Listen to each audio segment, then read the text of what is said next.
Many strategies from Paradox Interactive are often considered too complex by players. A plethora of menus, millions of possibilities, where and what to click on is unclear. And yes, at first glance, the projects from the publisher do seem quite unfriendly, although it takes relatively little time to understand and get into them. But it seems that such statements did not go unnoticed. Otherwise, the birth of Stellaris Nexus would be challenging to explain. The development of Nexus was undertaken not by Paradox itself, but by the studio Woodboy Games. The game is based on a rather interesting concept. What if we make a classic 4X strategy simple enough for anyone to handle, and at the same time reduce the duration of one gaming session to about an hour so that unfinished campaigns don't linger on the hard drive for years? The concept, joking aside, is quite amusing, and the game actually plays well. First and foremost is worth understanding one thing: Stellaris Nexus has very little in common with the original Stellaris. Completely different scale, much slower pace, with far fewer possibilities and options. However, the general idea remains the same. You find yourself in space divided among several factions and try to survive, gradually accumulating your power.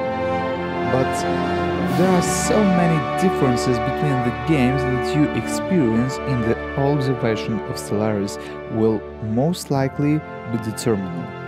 For example, your turn phase lasts a maximum of a minute, and during this time you must decide whether to send your fleet somewhere, build something on the surface of captured planets, or engage in scientific research. By default, you are limited to 3 event cards at a time, selected randomly. Well, not quite. These 3 cards are your main actions. Building something, science, espionage, trading with other empires, diplomacy, all such things are resolved using cards. However, sending troops to other star systems and building new ships are not tied to cards.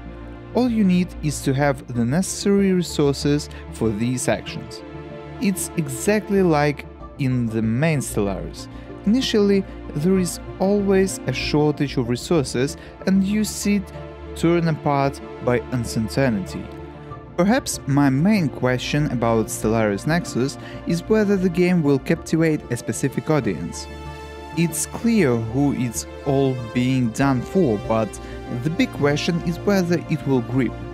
Because fans of standard Paradox games are unlikely to be attracted to Nexus, there aren't as many mechanics, it's not as deep, and players accustomed to spending several days on a single game might find it unusual to finish everything in an hour. Players of another kind, so-called casuals, if you will, may also not be interested in the game. After all, hourly sessions can hardly be called particularly short, and there are indeed many nuances here. Well, finally, the focus on multiplayer. Yes, undoubtedly the game has a storyline campaign and a legacy mode where you have to play against bots, but the main emphasis is made on the interaction of live players.